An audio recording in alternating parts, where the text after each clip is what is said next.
A dive on a coral reef can leave you dazzled by the sheer number, variety and beauty of the fish. There may be as many as 500 different species on a single Caribbean reef.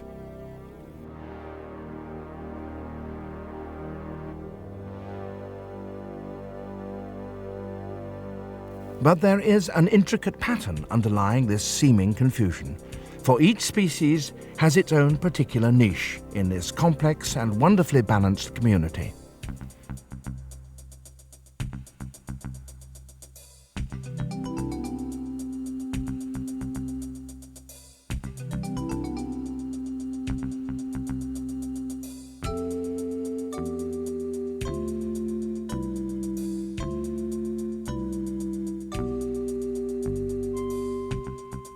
Fish watching becomes much more interesting once you understand their behaviour. You can then begin to follow their interactions, their feeding and courtship patterns, their territorial displays and survival techniques.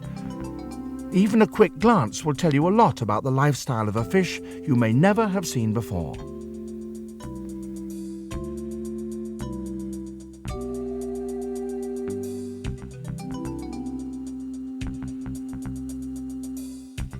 Many fish are laterally compressed or thin, like the angelfish, butterflyfish and filefish. This shape, coupled with large fins, makes them very agile. They can make extremely swift turns, stops and starts, and so are able to dart in and out of hiding and escape from faster but less agile predators. The price of this maneuverability is speed. Fish shaped this way are, inevitably, slow swimmers. Then there are the heavier-bodied, more rounded fish with large, powerful tails. Snappers, grunts and groupers, for example. Their body shape gives them great speed, and they're very efficient predators that range widely over the reef.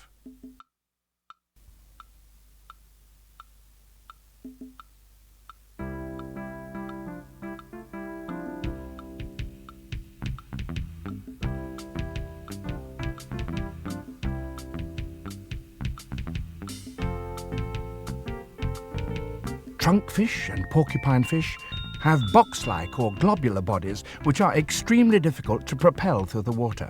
They are slow and they can't maneuver as well as other fish, but their bony body armour makes them an awkward mouthful for a predator and they're seldom attacked. Most bottom dwellers, like flounders and rays, are flattened dorso-ventrally. Most of them don't have swim bladders, which enable fish to swim at different levels in the water, and they remain for most of the time on the bottom. When you're watching fish, noting the shapes of their bodies and fins, also check out the way they feed. Take a close look at their mouths. Some fish, like the butterflyfish, trunkfish or pipefish, have small pluckers with which they bite off bits of coral or pluck out the soft polyps. Angelfish, parrotfish and others have powerful crunching jaws that they use to grind up coral. Groupers, barracudas and snappers have long, sharp teeth. They're carnivores, feeding on other fish. Their eyes are always set well behind their mouths. Bottom feeders, like goatfish and stingrays, have demersal mouths, that is to say, mouths that face downwards. They're also equipped with special sense organs that enable them to forage through the sand.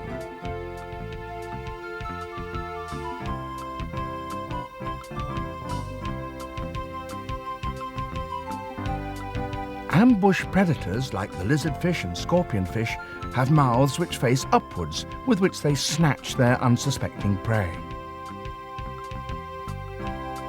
These varying body shapes provide a good way of categorizing the fish of a reef. Now we'll examine them a group at a time.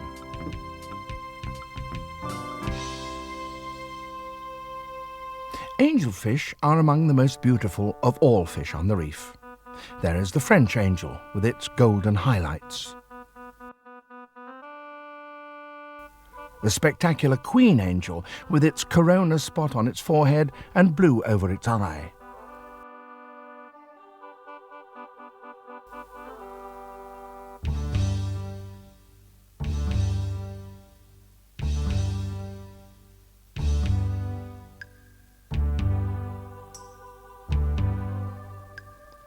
The grey angelfish has yellow pectoral fins.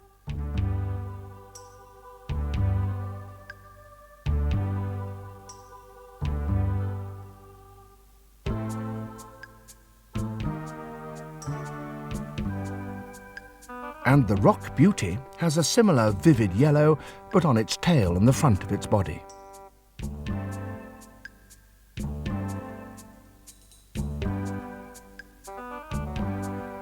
Angelfish often swim in pairs, for they mate for life.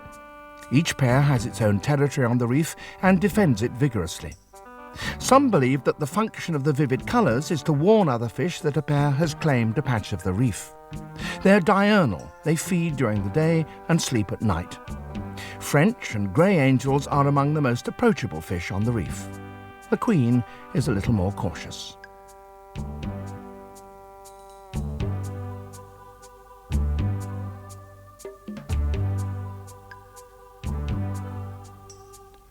The rock beauty angelfish is normally quite timid. It rarely ventures far from a coral head.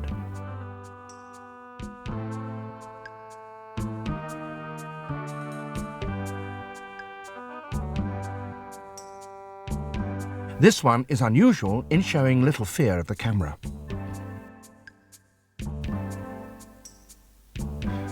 Young angelfish often act as cleaners, feeding on the parasites that can attach themselves to the bodies of other fish. This is a young French angelfish. Such juvenile coloration may prevent adults from trying to court a young fish before it's ready.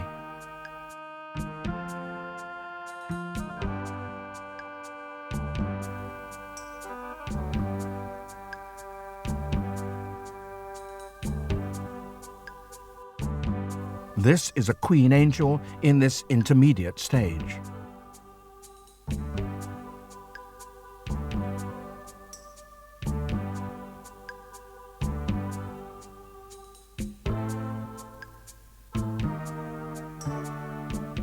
Notice the bands around the face. This one already has its corona spot.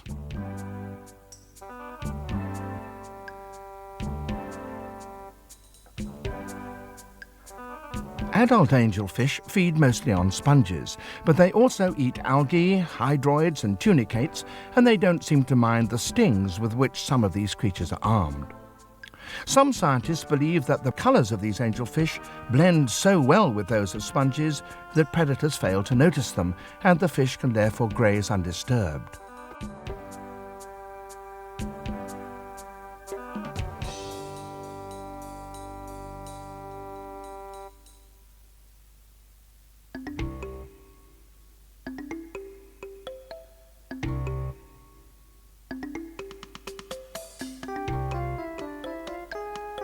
Where you see one butterflyfish, you will usually see two, but rarely more. Butterflyfish pair at an early age and remain together for life. The two are usually inseparable, following each other across the reef. The spot-fin butterflyfish, one of the most attractive of the whole group.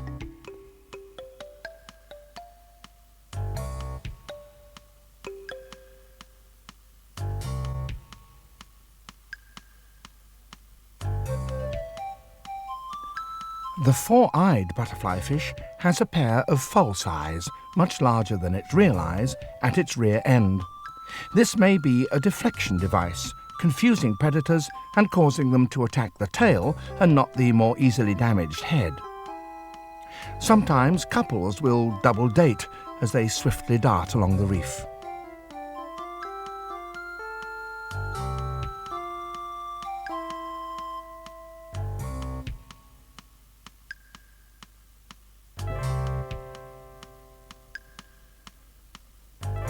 The shape of their body helps their defence. They can easily slip into cracks and crevices when attacked. If they're cornered, they lower their heads and erect their spiny dorsal fin. They rarely venture far from the protection of the reef.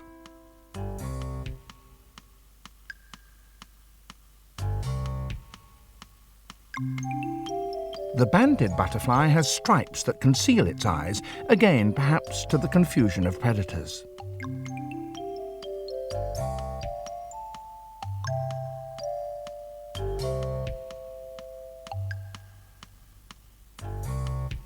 This is the long snout butterfly, which feeds by sucking mucus and tiny organisms from the coral. It also eats sponges and small crustaceans.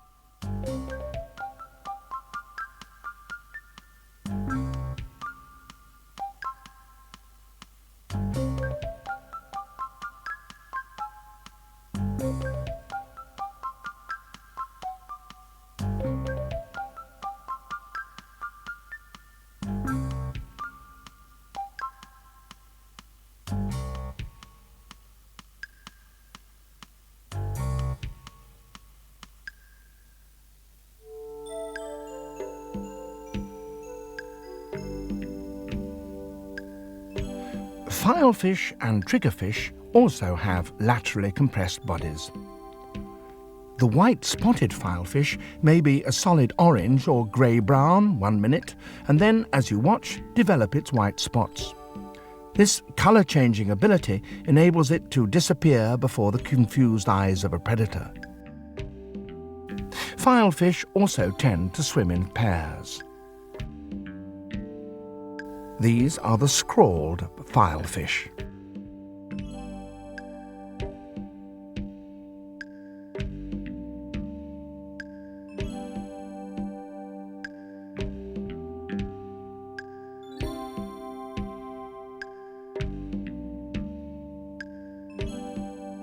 They're not good swimmers and rarely use their tails.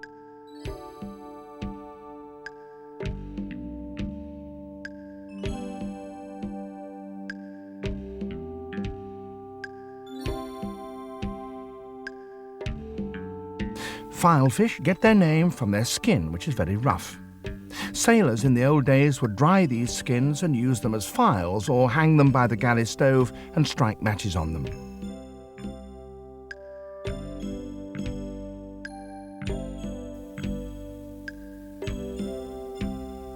The blue markings on the flanks of the scrawled filefish make it look as though someone has scrawled on its side with a pencil. This filefish sometimes tries to hide among the sponges and corals by remaining perfectly motionless. At night, some species will fasten their jaws on small pieces of algae and sleep anchored in this way to the reef.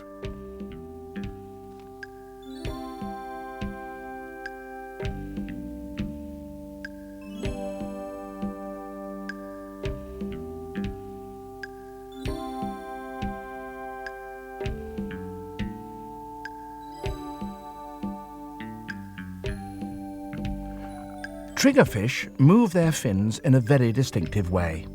This ocean trigger feeds on plankton in the open sea and so is only rarely seen on the reef. But this one has come here seeking the services of a cleaner fish, and it issues an invitation to any that may be around by swimming in this odd posture.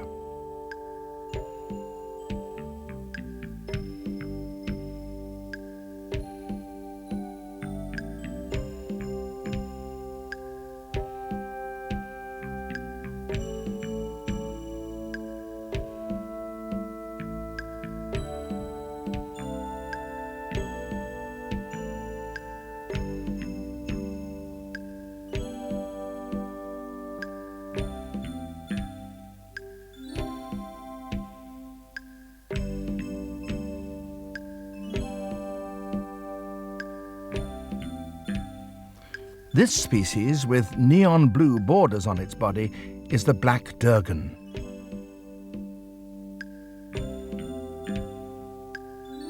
Here is the queen trigger.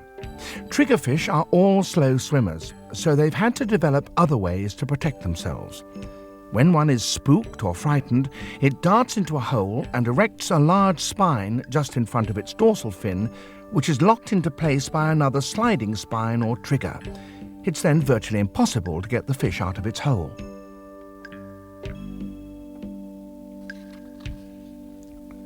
Tangs, or surgeonfish, often form large schools and feed together, scraping algae off the coral with their beak-like mouths. These fish play an important part in the delicate balance of the reef's ecosystem because too much algae can blanket and so damage the coral.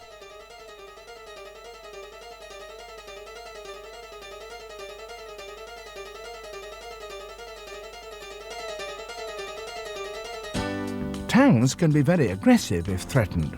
At the base of the tail, its presence emphasized by a colourful spot, is a flattened spine like a switchblade that flicks out when they're attacked.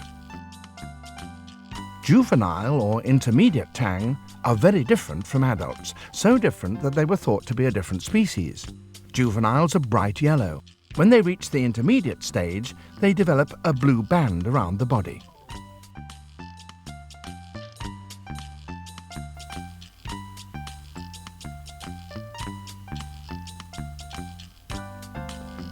Damselfish may be small, but they're very bold and courageous. This is a three-spot damsel. They're extremely territorial and farm their small patch of reef. Here is a bicolour damsel.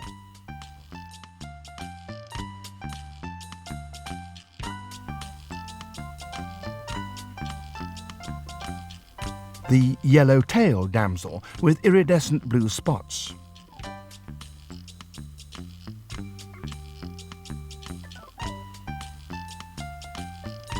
Sergeant majors, another kind of damsel. They can be found in abundance in many popular diving and snorkeling places throughout the Caribbean, Florida and the Bahamas, and are often the first fish new snorkelers will notice. All damselfish have elaborate breeding behaviour which can often be watched. The male sets up his own territory and entices a female to it by looping around above it and sometimes making certain sounds. The female lays her eggs on the ground. Once she's finished laying, the male will chase her away and then guard the eggs until they hatch.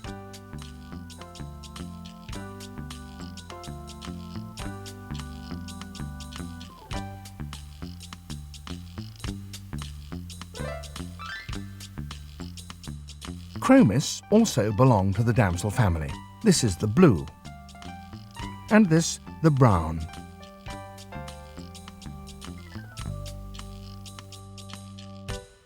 The next group of fish have heavier, more rounded bodies. This is a terminal male parrotfish, one that has developed its final coloration. Their coloration changes as they mature. It's called the stoplight parrotfish because of the yellow patch at the base of its tail. And this is the female of the same species. Parrotfish get their name from their mouth, which is shaped like a parrot's beak.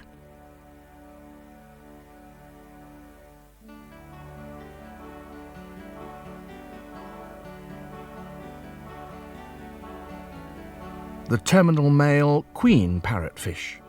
These vary considerably in size. Some of the mature females grow particularly large, change sex, and then become active males. This is a female queen parrotfish.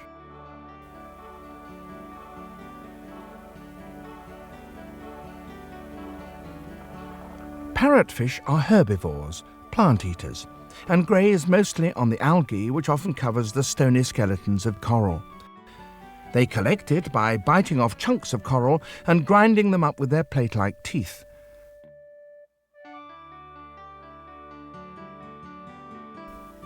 A single parrotfish can produce up to 3 tons of this coral sand every year.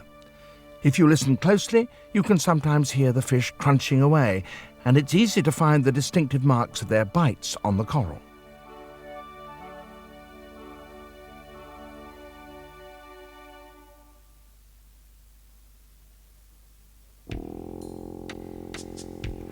One of the largest fish families is that of the grouper.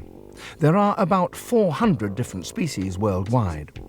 This is the Nassau grouper. Groupers are among the most friendly and least wary of reef fish.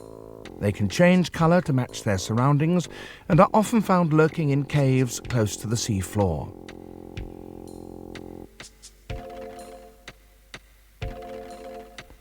The family includes the tiger grouper, seen here, and the much smaller conies, graysbys and hinds.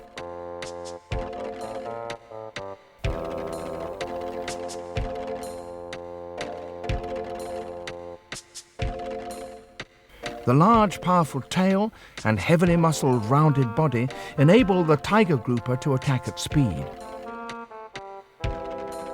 As it reaches its prey, it opens its mouth, forming a partial vacuum and sucking in its victim.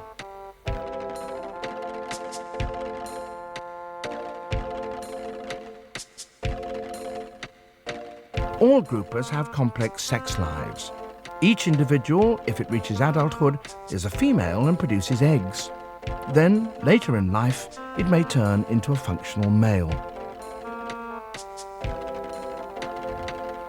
This is the red hind, with characteristic dark red-brown spots on the body and blackish edges to its fins.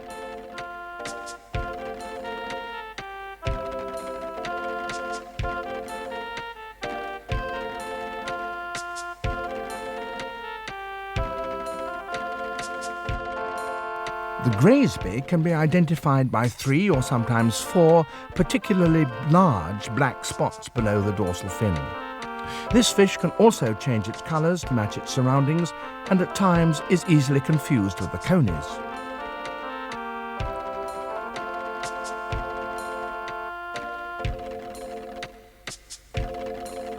This is the yellow coney. Conies can radically change their colour.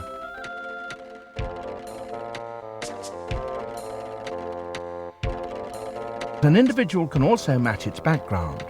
However, the species can be identified by the 2 spots at the dorsal base of its tail and 2 others on its lower lip. Believe it or not, the hamlets or sea basses are also members of this grouper family.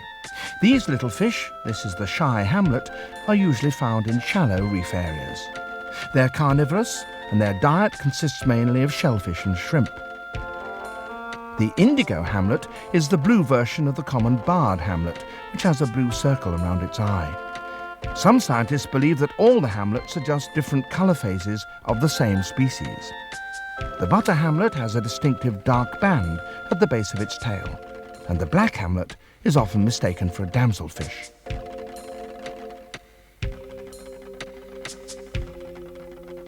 Grunts are usually found in schools, hovering around coral heads, often elkhorn coral. This is the French grunt. They're called grunts because of the noise they make when they grind their teeth together. It's quite audible even to a human diver because it's amplified by the fish's air bladder.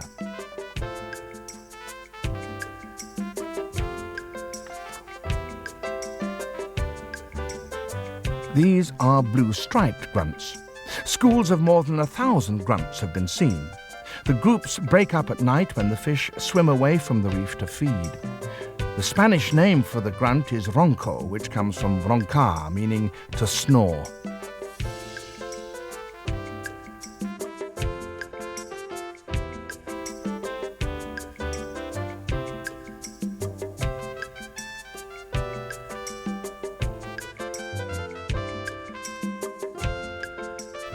Most grunts have a bright red interior to their mouths, which they display during kissing, when a pair will face each other open-mouthed.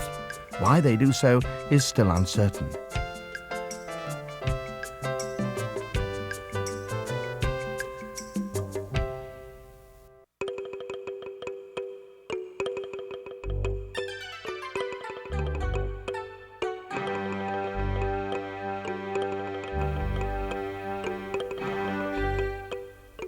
These are schoolmaster snappers. Because snappers are such good eating, they're one of the most sought-after food fish. Fishermen have learned to handle them with care because these fish snap their jaws at their captors and have a very effective bite.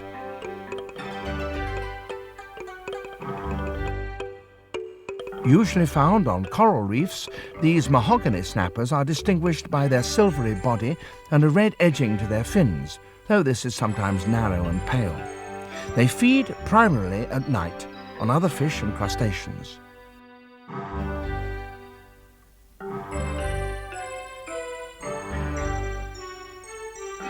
This is a schoolmaster snapper. Like all snappers, it has a triangular head and a slightly notched tail.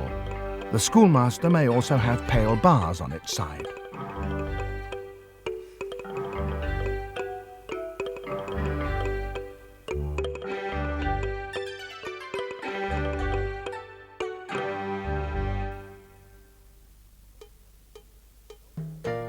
Soldierfish tend to hide within the reef during the day and only become really active at night.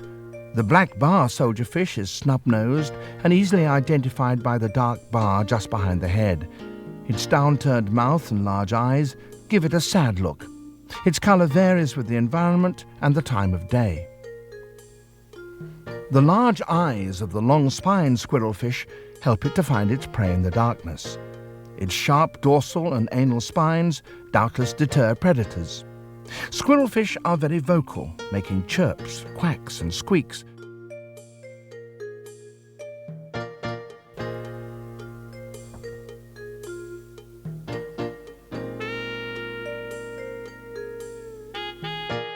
This soldierfish has a parasite on its head, feeding on its blood and mucus.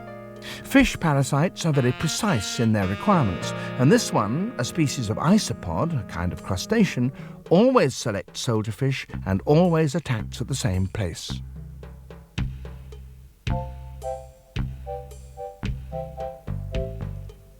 This is a yellowhead wrasse, a terminal male. And this, a bluehead terminal male. Some of these males develop still further and become super males, gathering and guarding harems of females. When a super male dies, one of the larger females will change sex, become a super male, and take over the harem. Many wrasses, like this juvenile Spanish hogfish, fussing around blue tang, act as cleaners when they're young and haunt special places on the reef where all kinds of fish come to seek their services. This is an adult Spanish hogfish. As well as changing colour as they grow, wrasse also change sex, both male to female and the reverse. The hogfish gets its name from the pig-like snout developed by the adult males. Like so many other fish, the hogfish can change its colour to match its background, but it can be identified by the 3 long spines on the top of its head and the protruding teeth with which it scavenges for mollusks and crustaceans.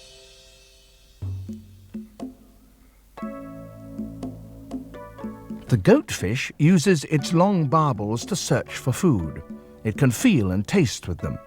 Once it finds food, such as crustaceans and worms, it sucks them up.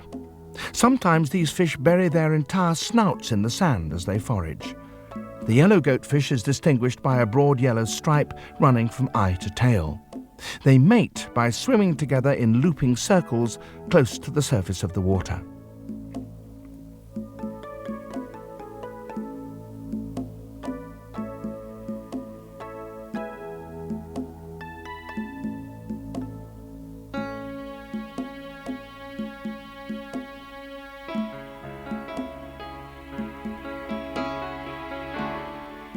Jacks are fast and powerful predators. The horse-eyed jack, with its large eyes and dark dorsal fin, usually stays in deep water, but it can be very inquisitive and often comes up to divers for a closer look.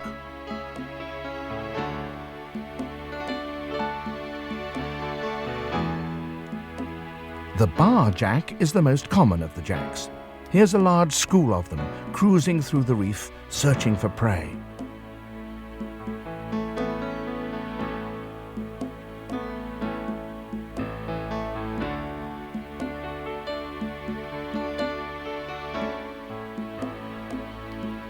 Most jacks are schooling fish that feed by making fast attacks on shoals of smaller fish, such as these silversides taking refuge in a wreck.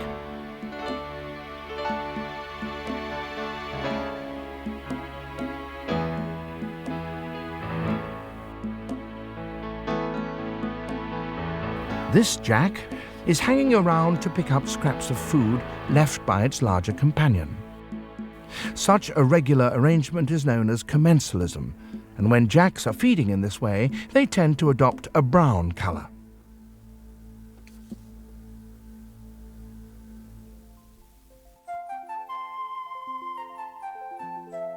A juvenile spotted drum.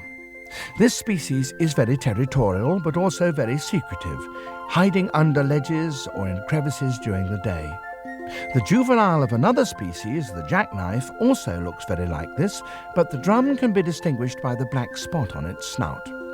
As the two species grow, their difference becomes plainer, for the drum develops many more spots on its dorsal and tail fins, while the jackknife is purely striped.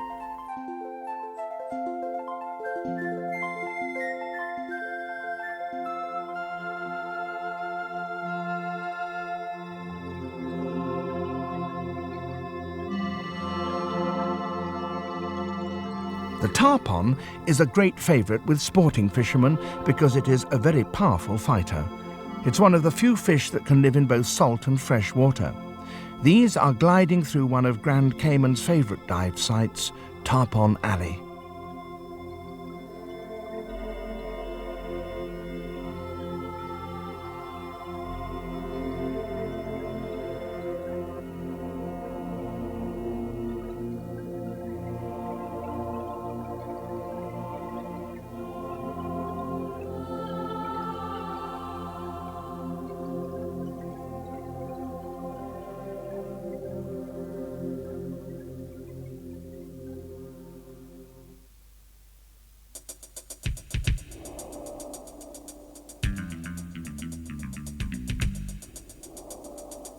The barracuda has been called, aptly, a missile with fangs. It's usually a solitary predator, feeding mainly on small fish, but it also sometimes swims in groups. Barracudas have a bad reputation, but it's really undeserved. They seldom, if ever, attack a diver or snorkeler, but there have been incidents when they've gone for a bait held by a diver or some shiny piece of diving equipment.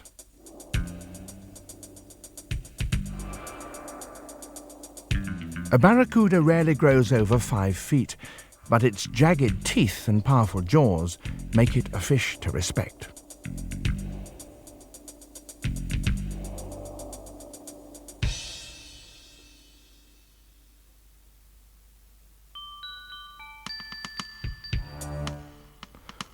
The boxfish has tightly fitting bony plates in its skin, which make it swim in this characteristic and apparently clumsy way. But this armour gives it excellent protection. Its mouth may be small, but it has sharp, strong teeth and can bite off coral in chunks. It also has the habit of searching for food by blowing a jet of water onto the bottom and stirring up the sand.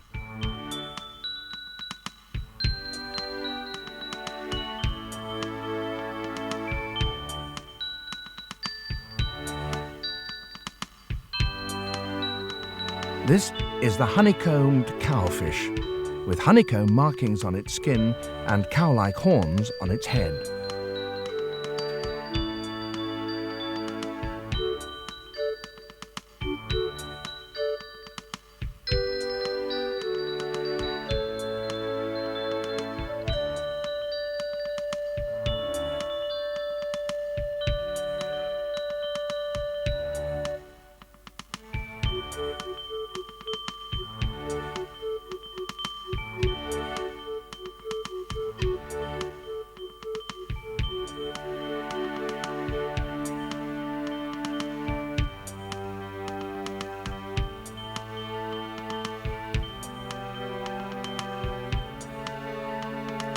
The porcupinefish is also incapable of swift movement. When threatened, it sucks in water and puffs up its body, tripling its size and erecting the sharp spines that at other times lie flat.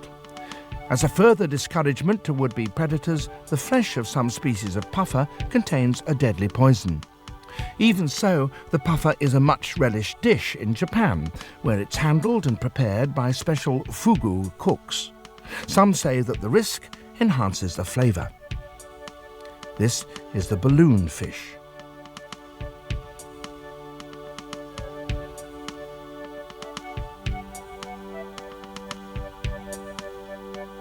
And this, the burrfish. All these closely related species can inflate themselves with water, and if handled on land, will blow themselves up with air.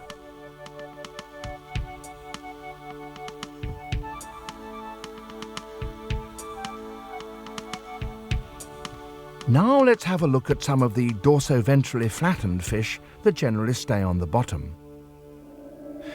You have to look very carefully to spot the peacock flounder, for it has particularly effective camouflage. Newly hatched flatfish swim upright like most other fish, but as they grow they change shape. The eye on one side moves round the head and the fish settles down on the bottom on its side. In some species, the mouth also twists upwards.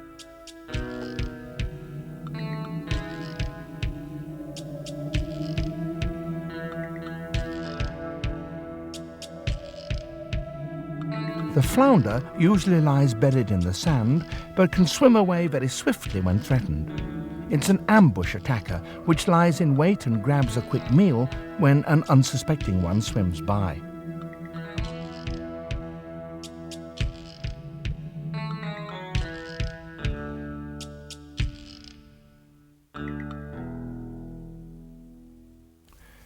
The rays are related to the sharks. The southern stingray is armed with a barbed spine on its tail with which it will strike if threatened.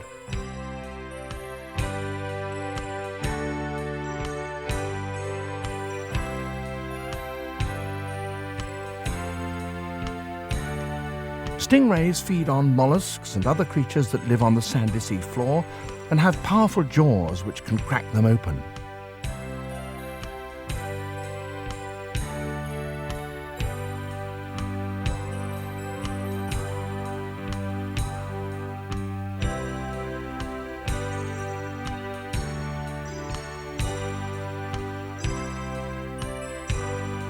Usually, stingrays are shy and swim away from divers, but not in the Cayman Islands, where stingrays are fed every day at the now famous Stingray City. These bold individuals are always glad to see divers and snorkelers if they have a bit of food with them.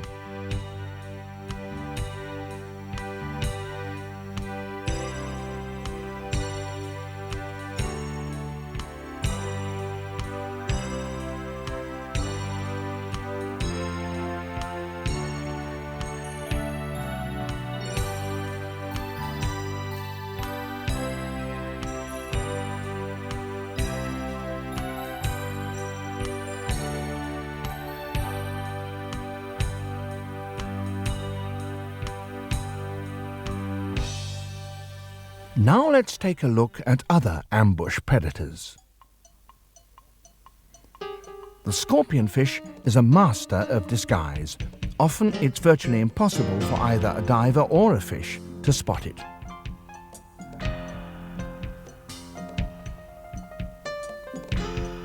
Some species carry a deadly poison in their hollow dorsal spines and can inflict an extremely painful wound.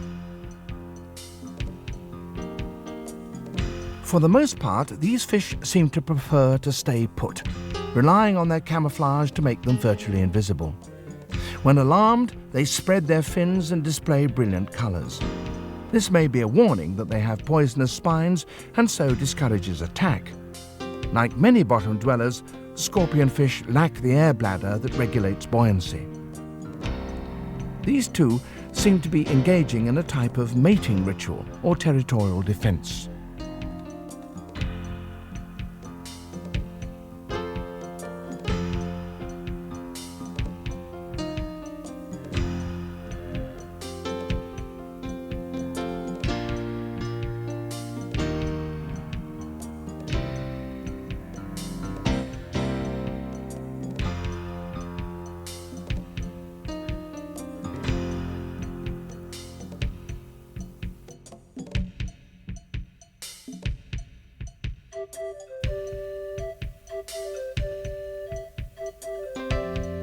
Lizardfish get their name from the lizard-like appearance of their heads. They're also known as sand divers. Like the scorpionfish, one will sit motionless for hours, waiting in ambush until a smaller fish wanders within range.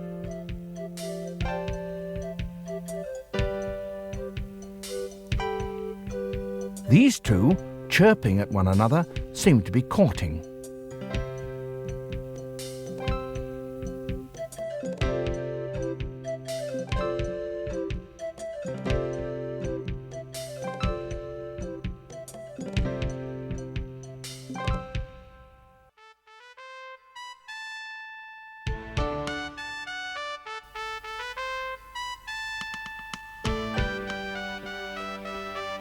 Trumpetfish and cornetfish both have a long, tube-like snout. Trumpetfish are particularly skilled at camouflage. They can blend with almost any reef structure, even other fish, hovering motionless. They have several colour phases, some yellow, some blue.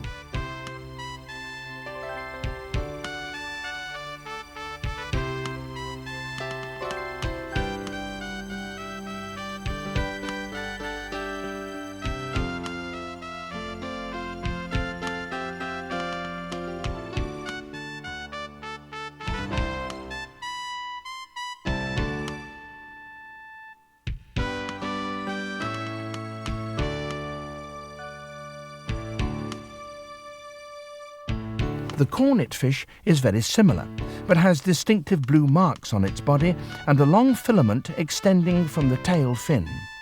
It normally slinks slowly along the bottom looking for food, but it can move very swiftly when launching an attack.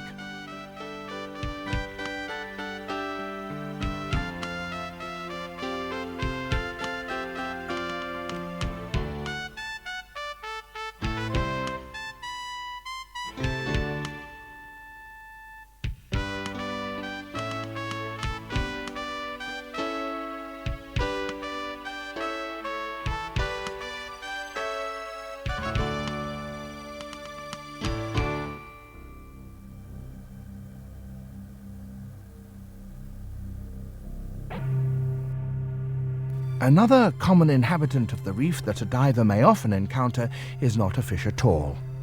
This is the octopus. It belongs to a group of mollusks that have lost their shell. It's active mostly at night, but it can also sometimes be spotted crawling around the reef during the day.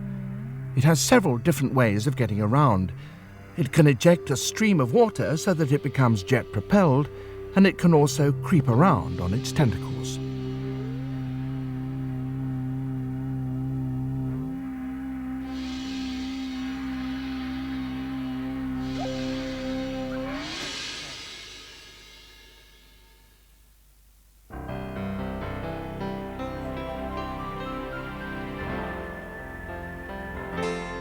Recognizing fish, even if it's only knowing to what broad group they belong, can add a great deal of pleasure to your exploration of the reefs. As you begin to know them, so you begin to know where you might find them and what to expect of their behavior. And very often your curiosity about them will be matched by their curiosity in you. But don't touch the corals, that damages them. And always respect the fragile home of these fascinating creatures.